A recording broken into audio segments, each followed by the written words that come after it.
بسم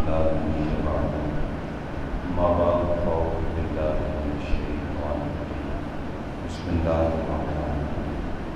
قال الله تبارك وتعالى في كلام المسيح والقرآن لكم دينكم ولي دين. آمنت بالله صدق الله مولانا العظيم وبلغ رسوله النبي الكريم الرؤوف الرحيم. درود اللهم صل على سيدنا محمد وعلى آل سيدنا مولانا محمد مبارک صلی علیہ الصلاۃ والسلام علیکم یا سیدنا رسول اللہ وعلی آلہ واصحابہ سیدنا خاتم النبیین. حمد و صلاۃ کے بعد انتہائی واجب احترام معزز عالم ذی وقار برادر اسلام عزیز طلباء، السلام علیکم ورحمۃ اللہ وبرکاتہ.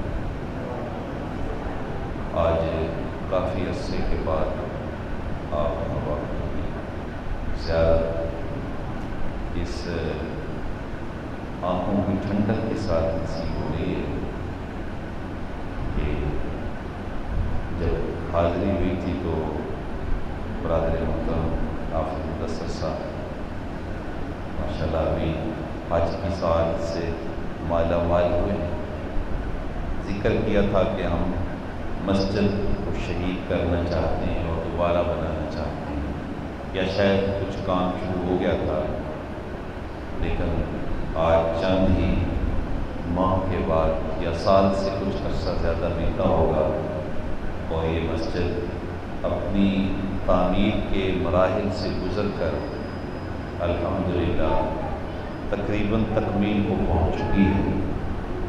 تو یہ آپ احباب کی محنت ہے، آپ کی قدر و کاوش ہے، آپ کی جد و جہد ہے، جذبہ ہے، جس کی وجہ سے یہ اللہ کا گھر بہت جلد صرف اپنی تعمیری تکمیل تک ہی نہیں پہنچا، بلکہ اس میں حفظ القرآن کی یہ جو ایک روشنی نظر آ رہی ہے، یہ بھی ایک بہت بڑا آپ کا اسٹیپ ہے. اللہ تعالیٰ جل شان آپ کی کاوشوں کو قبول فرمائے. بڑے ہی مجاہد ہیں حضرت علامہ مولانا قاری محمد اصغر صاحب سیدہ مجدور، اور آپ احباب اللہ تعالیٰ آپ کو اس مسجد کی تعمیر جو اصل تعمیر ہے وہ تو اس کو آباد کرنا ہے. آقا کریم علیہ السلام نے جو مسجد تعمیر کی سب سے پہلے مدینہ پاک میں آ کے، تو اس کی جو چھت تھی یہ کھجوروں کے پھڑوں کی ڈالی گئی تھی، اور نیچے یہ جو ستون تھے یہ کھجوروں کے شتیر تھی. وہ ایک سرائکی شاعر نے اس کا ایک نقشہ بھی کھینچا ہے. وہ کہتے ہیں کہ پھڑے دی چھت آئی تے شتیر ہے کھجور دے ویکھتی سی دنیا جلوے. اس بظاہر سادہ مسجد میں آقا کریم علیہ السلام بیٹھ کر کے وحش کا نور تقسیم کیا کرتے تھے، اور وہ کائنات کی وہ عظیم مسجد قرار پائی کہ حضور نے ارشاد فرمایا کہ میں سب سے آخری نبی ہوں، اور میری یہ مسجد بھی سب سے آخری مسجد ہے. یعنی کسی نبی کی جو آخری مسجد ہے وہ یہی مسجد نبوی شریف ہے. تو اصل چیز ہے کہ اس کو تعمیر کیا جائے، اس کو آباد کیا جائے، اور قرآن و سنت کا ایک مرکز قائم کیا جائے. آقا کریم علیہ السلام نے مسجد نبوی کو جہاں نماز کا پلیٹ فارم بنایا، اس کے ساتھ ساتھ اصحاب صفہ کا جو چبوترا تھا وہ علم و حکمت کا بھی عظیم مرکز تھا. تو مساجد یہ مسلمانوں کا سمجھ لیں کہ ایک بہت بڑا ٹریننگ سینٹر ہوتا ہے، جہاں سے انہوں نے اسلام کے اصول سیکھ کر کے اپنی زندگی میں اتار کر کے اپنی زندگی کو خوبصورت بنانا ہوتا ہے. اللہ تعالیٰ جل شانہ جس مرکز کو تعصب قیامت آباد رکھے۔ آج چونکہ 14 اگست ہے، اسی حوالے سے مجھے حکم صادر کیا گیا تو میں 2-4 باتیں آپ کے گوش گزار کر کے اپنی گفتگو کو سمیٹ لوں گا۔ اللہ مجھے حق بیان کرنے کی توفیق نصیب فرمائے۔ پاکستان ہمارے آباء و اجداد کی انتھک جد و جہد، بے شمار قربانیوں اور بے شمار اپنا خون پیش کرنے کے بعد خون کے اوپر اس ملک کی بنیاد رکھی گئی۔ جس دن پاکستان بنا یہ تاریخ کا بڑا پرنور دن تھا۔ 27 رمضان مبارک کی شب تھی، جمعۃ المبارک کا دن تھا اور اوپر سے عید آ رہی تھی۔ اللہ تعالیٰ جل شانہ نے اہل ایمان کو یہ خوبصورت ملک عطا فرمایا، لیکن بہت قربانیاں دی گئی۔ صرف جو ہجرت کرنے والے لوگ تھے، جنہوں نے ہجرت کی، ایک اندازے کے مطابق ان میں سے 10 لاکھ لوگ ایسے تھے جن کو راستے میں شہید کر دیا گیا۔ یہ گرداسپور اور امرتسر، یہ جو 2 ضلع تھے، یہ بعد میں شامل کیے گئے۔ تو یہاں سے جو لوگ ہجرت کر کے آ رہے تھے، راستے میں جتنے کنویں تھے وہ عورتوں کی لاشوں سے بھرے ہوئے تھے، کیونکہ سکھ ہنڈوں نے، ہندو فوجیوں نے مسلمان جو نوجوان تھے ان پہ تو حملے کیے، بزرگوں کو شہید کیا، بچوں کو شہید کیا، اور ماؤں نے بلکہ خود بچے جو ہے وہ بس اوقات مجبوراً ان کو شہید کرنا پڑا۔ ایک وہ معروف بات ہے کہ ایک قافلہ آ رہا تھا اس راستے میں، تو راستے میں سکھوں کی ایک جماعت کو پتہ چلا یہاں سے قافلہ گزر گیا، تو وہ اپنے آپ کو بچانے کے لیے ایک کماد کے کھیت کے اندر چھپ گئے۔ اب اس قافلے میں ایک خاتون تھی جس کے پاس ایک چھوٹا سا بچہ تھا۔ جب وہ کماد کی حبس پیدا ہوئی تو وہ روتا تھا، تو لوگوں نے کہا کہ تیرا یہ بچہ ہمیں پکڑوائے گا اور ہم سب بچ نہیں پائیں گے۔ جب اس کی چیخیں زیادہ بڑھیں تو پھر ماں نے اپنے ہاتھ سے اس کا گلا دبا دیا اور اس اپنے لخت جگر کو شہید کر کے نعرہ کیا لگایا، پاکستان کا مطلب کیا، لا الہ الا اللہ۔ تو یہ راستے میں جو کنویں آ رہے تھے خواتین کی لاشوں سے اس وجہ سے بھرے ہوئے تھے کہ سکھ ان کے اوپر حملہ کر کے ان کو جب وہ پکڑنا چاہتے تھے اور ان کو اپنی قید میں لانا چاہتے تھے، اپنی ہوس کا نشانہ بنانا چاہتے تھے، تو مسلمان بیٹیوں نے کنویں میں چھلانگیں لگائی کہ ہماری جان چلی جائے تو کوئی بات نہیں، لیکن کسی غیر محرم کا ہاتھ ہمارے جسم پہ نہیں لگنا چاہیے۔ بعض خواتین کی چھاتیاں کاٹ دی گئی اور جو ریلوں کے ڈبے آ رہے تھے وہ لاشوں سے بھر گئے۔ جتنے اسٹیشن تھے لوگ اترتے تھے ان کو کاٹ دیا جاتا ہے۔ یہ خون کے اوپر سے گزر کر کے اس ملک کی بنیاد رکھی گئی، یہ ہمیں پلیٹ میں رکھ کے نہیں دیا گیا۔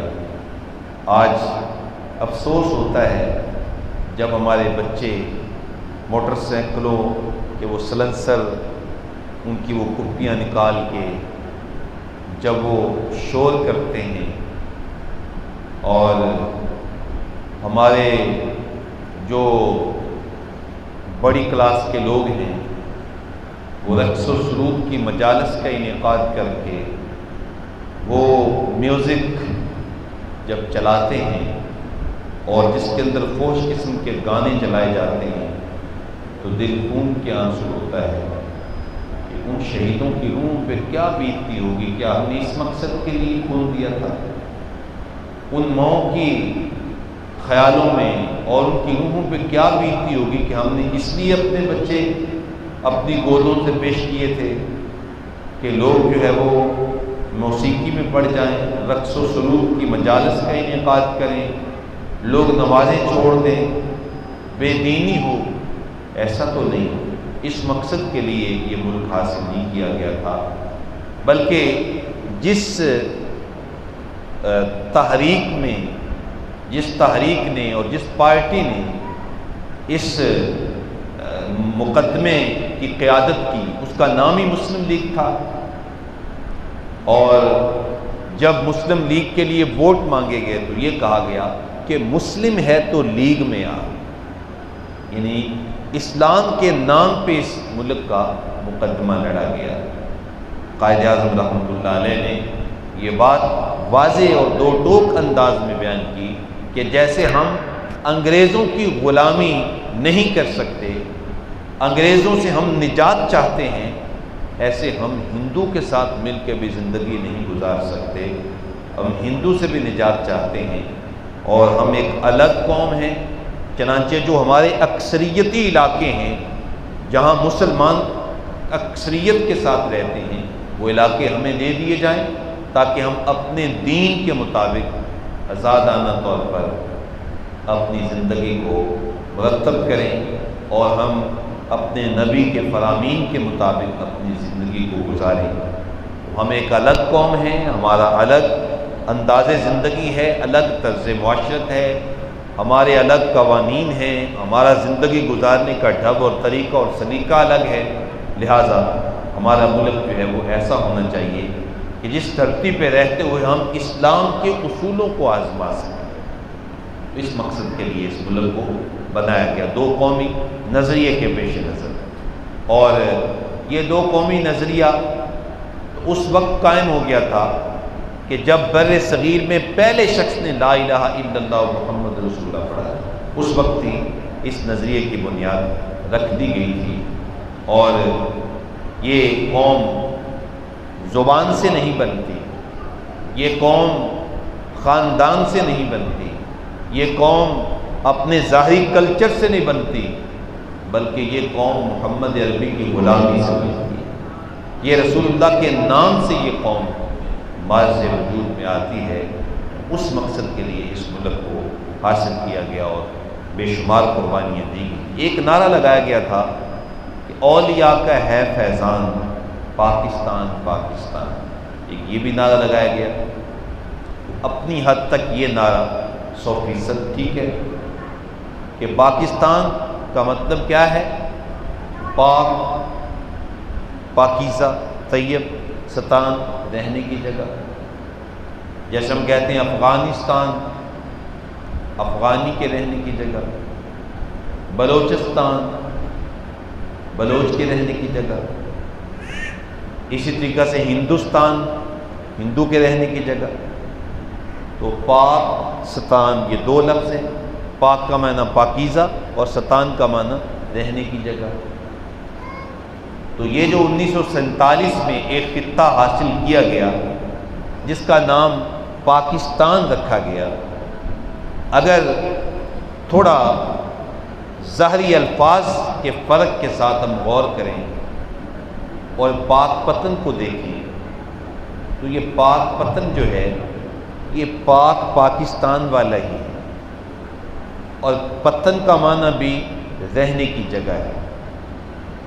تو جو پاکستان سن 1947 کو معرض وجود میں آیا، آج سے 1000 سال قبل بابا فرید نے وہ اس دھرتی پہ قائم کر دیا تھا، کیونکہ پاک پتن کا بھی وہی معنی ہے جو کہ پاکستان کا معنی۔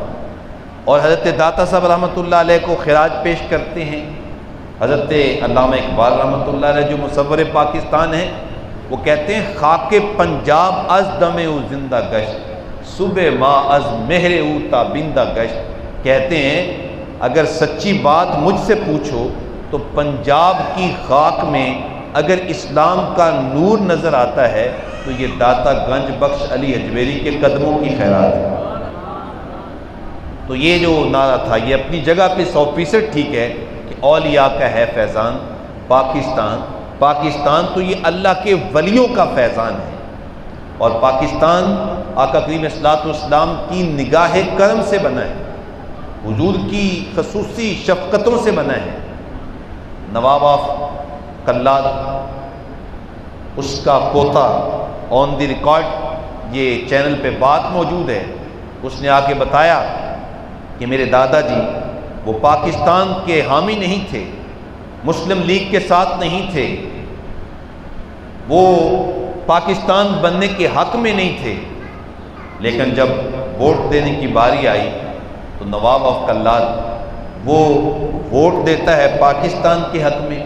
اس سے پوچھا گیا کہ آپ تو پاکستان کے حق میں نہیں تھے لیکن ووٹ آپ نے مسلم لیگ کو دیا ہے، تو کہتے ہیں واقعی ہی میں ایسے تھا، لیکن ایک رات میں سویا، میرے مقدر جاگ اٹھے، آمنہ کے لال تشریف لے آئے، اور آقا کریم اسلام نے مجھے ارشاد فرمایا نواب آف کلال ووٹ پاکستان کے حق میں دینا ہے۔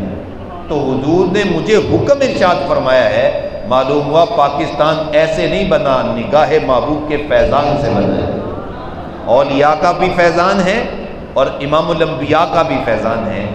تو لہٰذا یہ لوگ کہتے تھے بنے گا نہیں، یہ دیوانے کا خواب ہے، بن گیا، پھر کہتے تھے قائم نہیں ہوگا، قائم نہیں رہے گا، لیکن آج 76 سال ہو گئے ہیں، حکمرانوں نے اس کو خراب کرنے کی 100% کوشش کی ہے۔ ہماری بدقسمتی، ہمارے اوپر ہمیشہ ایسے حکمران مسلط رہے جو پاکستان کا جو بنیادی مقصد تھا یہ اس کی بات نہیں کرتے، اس کی جانب نہیں آتے، اور بلکہ یہ ہمارے گناہوں کی ہی ہمیں سزا ہے۔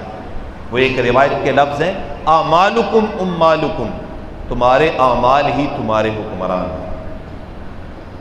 اور آپ جانتے ہیں کہ حجاج بن یوسف یہ تاریخ اسلام کا سب سے بڑا ظالم و جابر بادشاہ ہوا ہے، اپنے ہاتھ سے اتنے لاکھوں لوگ کاٹ ڈالے، اتنا جابر اتنا ظالم پوری تاریخ اسلام میں حکمران نہیں آیا جتنا کہ حجاج بن یوسف۔ تو اس کو کسی نے ذرا جرت کر کے کہا کہ تو نے سیدنا عمر فاروق کا دور حکمرانی نہیں دیکھا؟ اس نے کہا دیکھا ہے۔ تو کہا آج لوگ ان کے قصیدے پڑھتے ہیں، تو ظلم کرتا ہے اپنی رعایا پر، تو عمر جیسا حکمران کیوں نہیں بن جاتا؟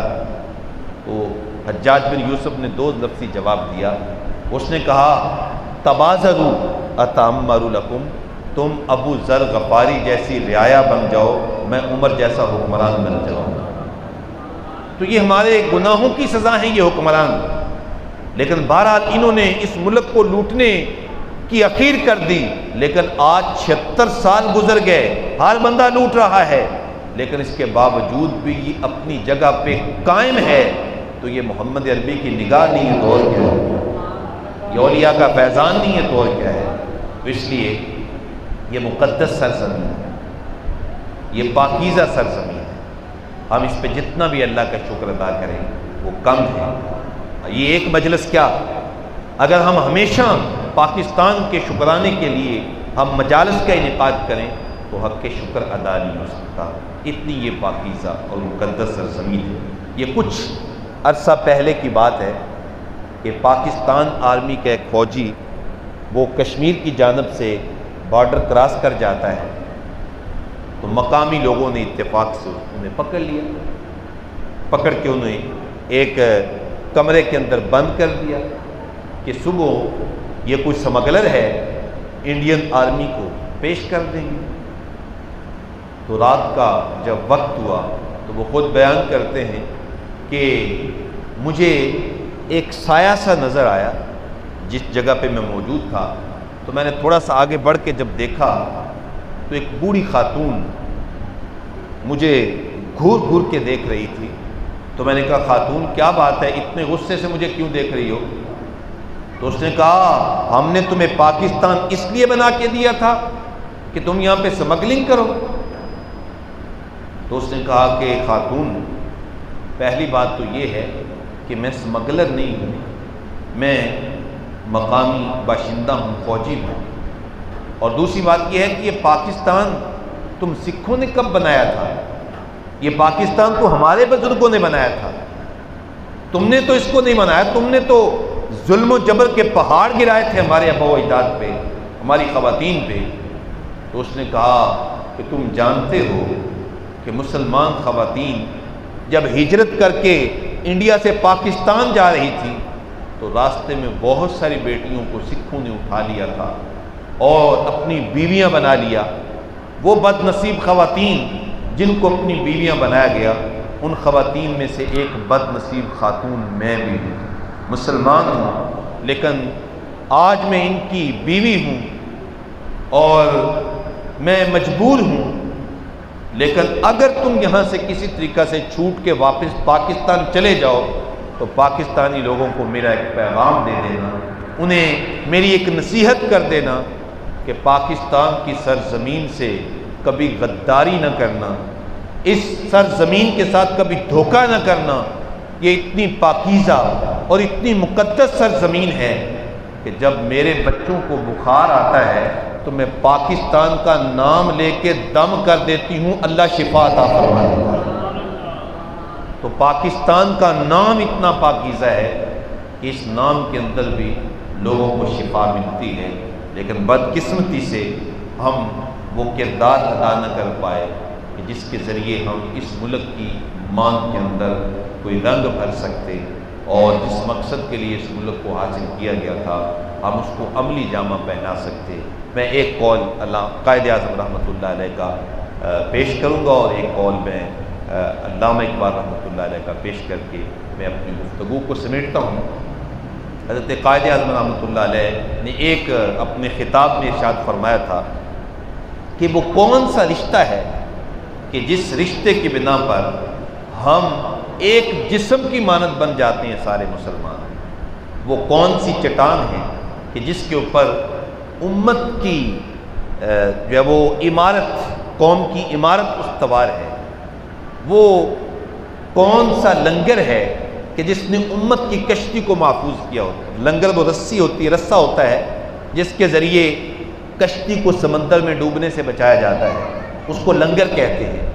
تو قائد اعظم رحمۃ اللہ علیہ نے فرمایا اس امت کی کشتی کو بچانے والا لنگر کون سا ہے، اس امت کی وہ چٹان کون سی ہے جس کے اوپر اس قوم کی عمارت استوار ہے، اس امت کے لیے وہ رشتہ کون سا ہے کہ جس رشتے سے جڑ کر یہ ایک جسم کی مانند ہو جاتے ہیں۔ تو فرماتے ہیں وہ رشتہ، وہ چٹان، وہ لنگر اللہ کی کتاب قرآن مجید فرقان حمید ہے۔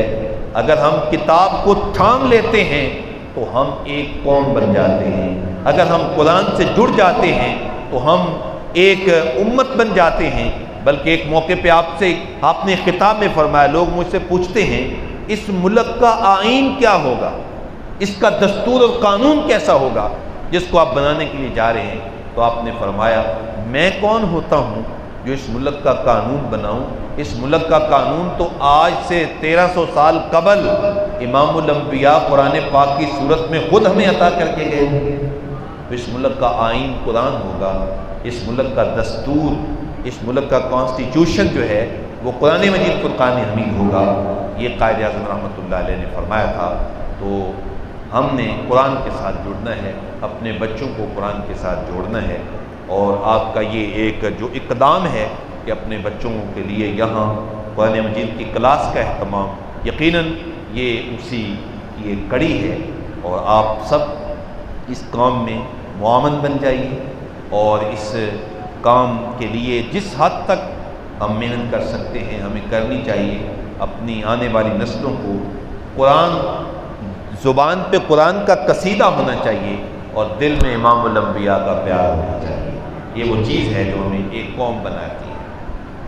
اب علامہ اقبال رحمۃ اللہ علیہ، اگر آپ مجھ سے پوچھیں کہ علامہ اقبال کی زندگی کا کوئی خلاصہ بیان کر دیں، ان کی شاعری کا کوئی نچوڑ بیان کر دیں، تو میں آج کی اس پرنور اور مختصر مجلس کے اندر یہ بات آپ تک پہنچانا چاہوں گا۔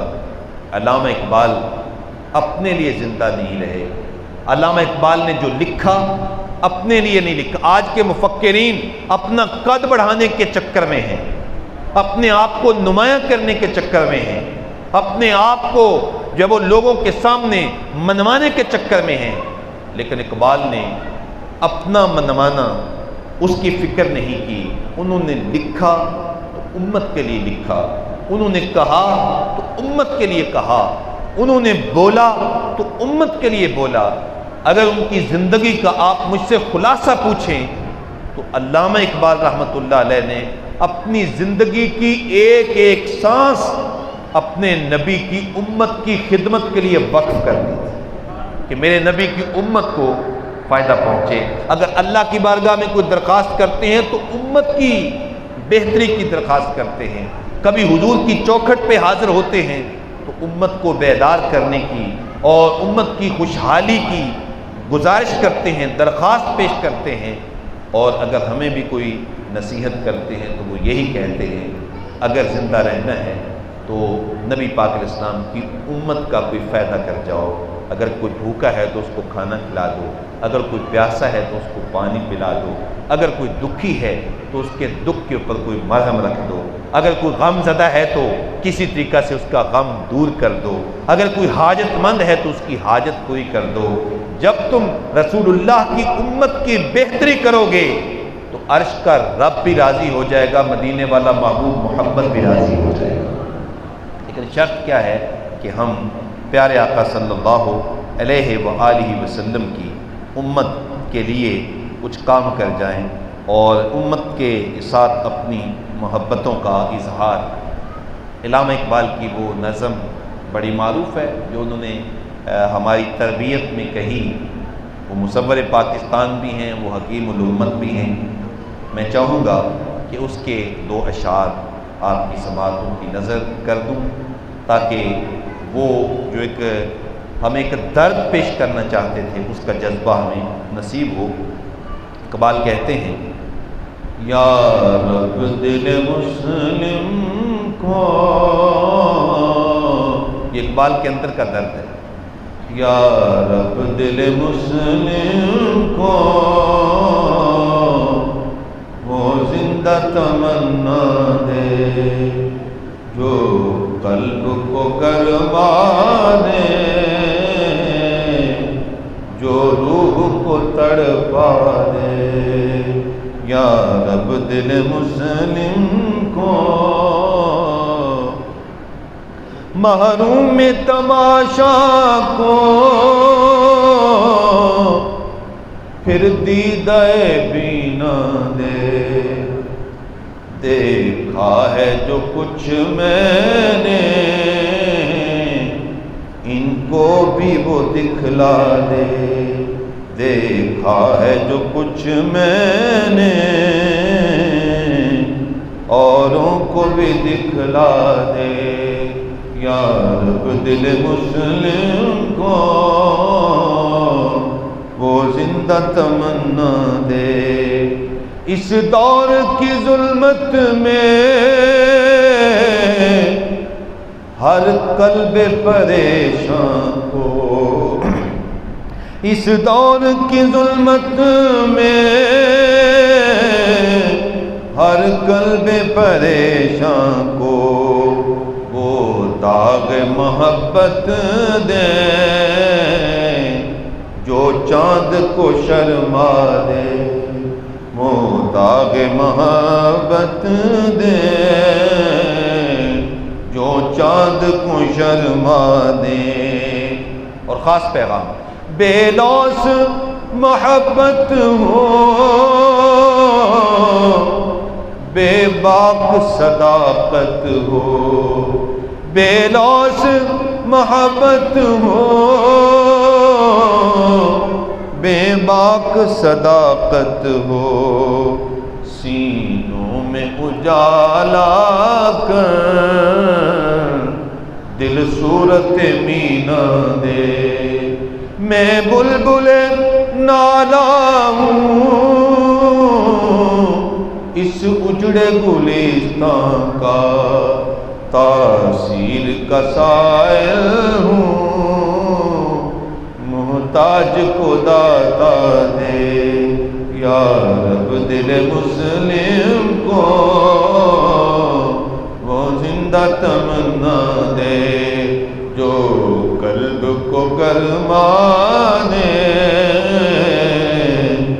جو روح کو تڑپا دے۔ اللہ تعالیٰ مجھے آپ سب کو قائد کی فکر اور علامہ اقبال علیہ رحمہ کا مشن جو اس امت کو انہوں نے دیا، اس کو لے کر کے ان جذبوں کی فراوانی کو حاصل کر کے ہمیں اس ملک کی مانگ میں اللہ تعالیٰ رنگ بھرنے کی توفیق نصیب فرمائے۔ آمین۔ وآخر دعوانا الحمدللہ رب العالمین۔